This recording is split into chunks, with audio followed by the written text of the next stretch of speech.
One morning, Saint Issa, a 13-year-old Jewish mystic boy, made the fateful decision to leave home and set off by foot along the ancient silk trade route to India.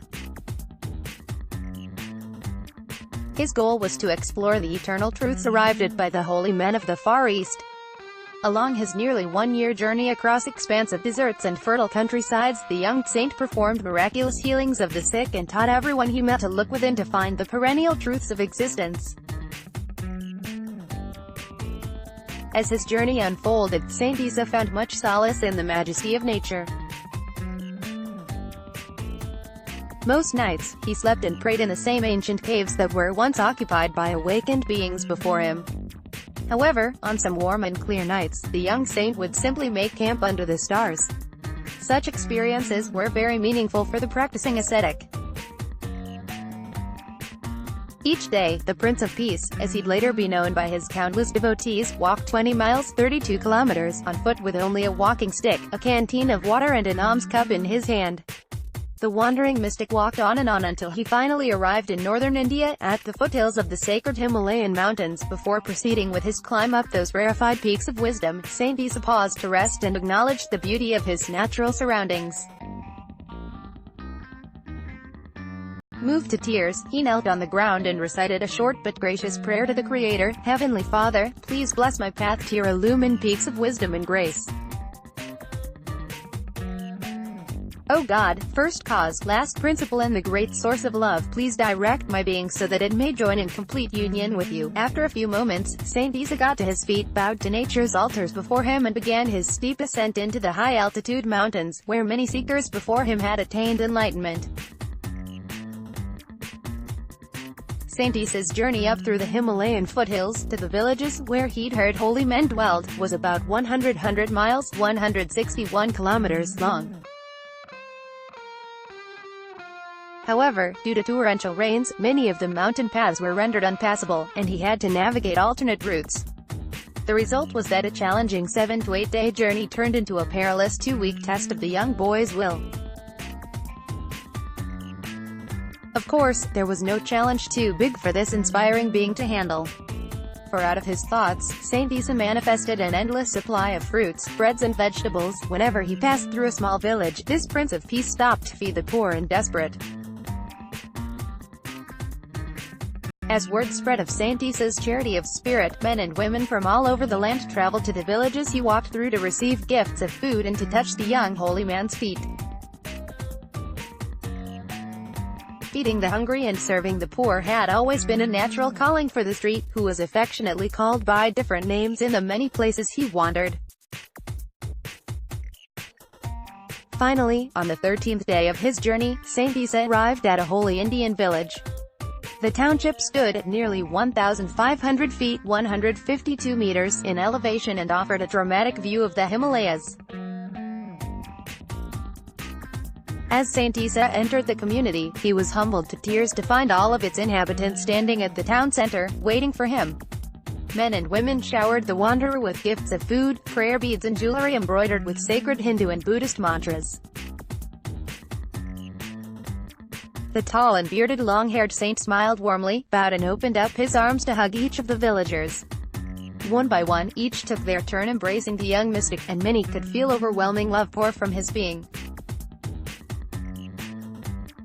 As Saint Issa toured the village, several people dropped to their knees and prayed as he passed. All the while, cows, dogs, mountain goats and native Himalayan yak followed him, as if they were being pulled along on a string. Saint Issa blessed all those he passed. He even stopped to pray over a group of bandits who were to be banished from the village the following day. After sharing his endless compassion with natives for the better part of the morning and afternoon, he wandered to the outskirts of town and found a very modest house made of wood, stone and mud. Saint Issa had heard from a local elder that a revered hermit sage dwelled there. Curious, the young seeker knocked on the door 3 times. There was no answer. He paused for a few moments and then tried again. Following the second round of knocks, the door slowly opened and an old man emerged from out of the darkness. He was of average height, was very thin and wore his hair in long, distinct braids that stretched to his knees when unfurled. The old man stared in silence at Saint Issa, for what would have felt like an eternity to the average pilgrim. Finally, the old man spoke. "I have been expecting you. You are a wise and venerable being. Yet, you will not accomplish your calling here on earth until you are able to recall your last 2 incarnations here on earth." The old sage fixed his gaze ever so intensely on the young mystic.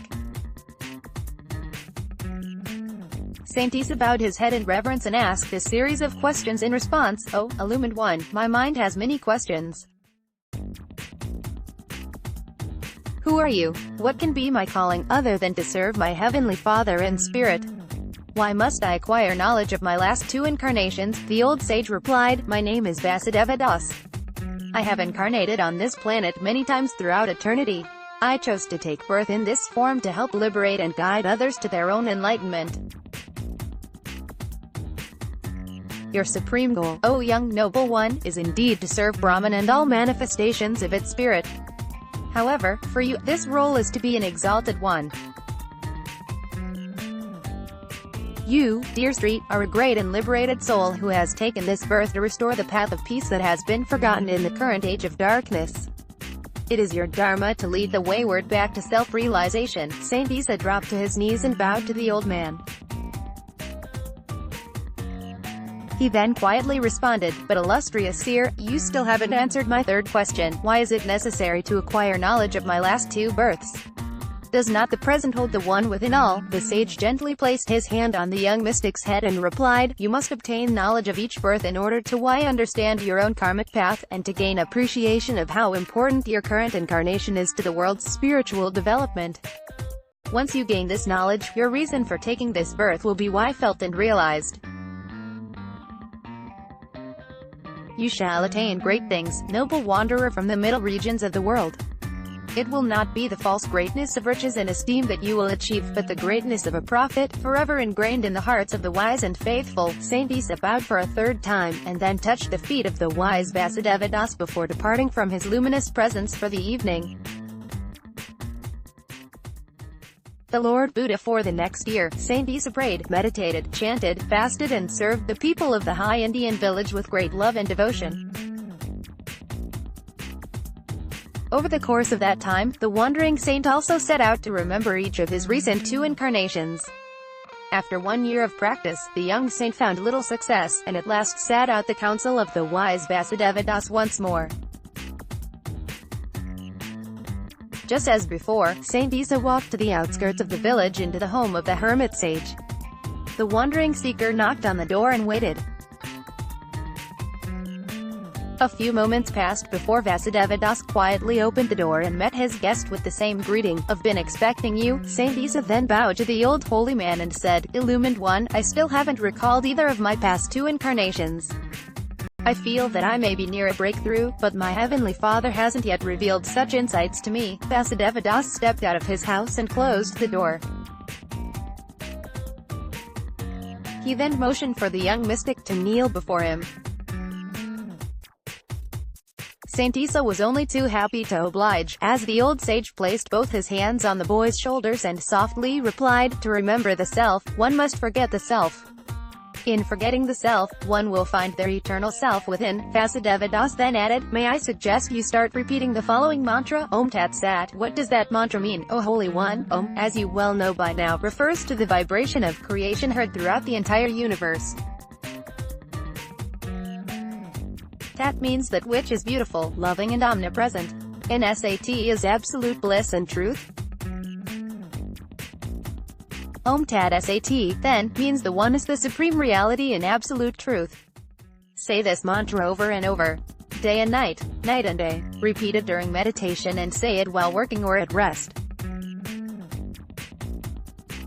This mantra, if said with the weight of your spirit behind it, will reveal the answers you seek. Saint Issa touched the feet of the holy man and stood up and bowed before going back on his way. The old hermit sage bowed in return, and a smile born of great compassion swept across his face. Saint Issa was special. Vasudeva Das knew this. It would only be a matter of time before the whole world knew it too. Later that afternoon, Saint Issa wandered back into the village and played with the children, tended to the sick and counseled the emotionally despondent. As would become his daily habit, Saint Issa manifested copious amounts of bread, cheese, fruit and vegetables in private to feed the poor. When the beloved saint had finished tending to his last person of the day, a distraught father who had lost his young daughter to a venomous snakebite, he filled his canteen with water and took off to a nearby Himalayan peak to meditate for the evening. After a 3-hour climb up his chosen mountain, Saint Issa finally arrived at the high-altitude peak. He then assumed the lotus position, packed a pipe of holy herb and began repeating the Om Tat Sat mantra. Following that, he fell into a deep meditation. As the physical sensations of his body gave way to the subtler rhythms of his heart, the young mystic experienced a transcendental vision. Saint Issa saw himself as an orange sunbeam of luminescent light. A wave of clear white light, which went in and out in all directions, flowed through his being. Saint Issa then felt his being merge with this light. As his vision deepened, he felt his soul detach from his body and take flight into the sky. The young mystic then saw the unfolding of all reality laid out before him. Looking from above, he saw babies being born and dying. He saw beautiful celebrations, offerings to gods and goddesses and wailing mothers in mourning. He saw acts of kindness, but also selfish instances of pride, anger and envy. He saw men smiling and shaking hands. But he also saw men senselessly killing one another on the battlefield. He saw it all, good and bad.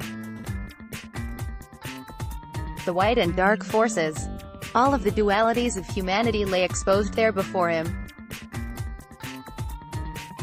It was then that Saint Issa acknowledged that suffering was as much a fact of life on earth as joy. As his heart bubbled over with compassion, the young saint felt the suffering of the whole world within his being. He then asked himself what the root of all this suffering was. Deep in this state of meditation, Saint Issa began to internalize what he'd been taught by various Eastern sages over the past year. The root of all suffering was selfish desire and attachment to possessions and attachment to fame.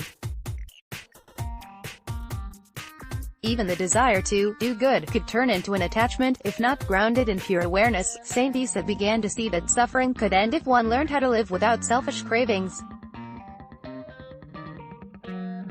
Suddenly, his vision deepened yet again, and this time, he saw himself in a different body. He was sitting under the Bodhi tree in Bodh Gaya, India, meditating to achieve awakening. Then, in a flash of absolute knowing, it dawned on Saint Issa that he'd been Lord Buddha 500 years earlier. He and the Buddha were the same being. Filled with waves of excitement, he began to recall all the details of his most recent and blessed incarnation. He remembered his youth as a prince and all the worldly pleasures it had provided. He recalled the great lengths his father, a king, went to in order to shield his son from the physical indignities of life, disease, old age and death. The young saint recalled the utter shock he felt when he first saw a leper and deceased bodies lying on the side of the road near his palace.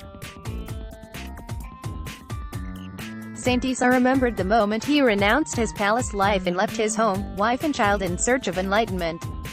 He recalled his spiritual tutelage under several revered sages, as well as the years he spent as a practicing ascetic deep within the jungle.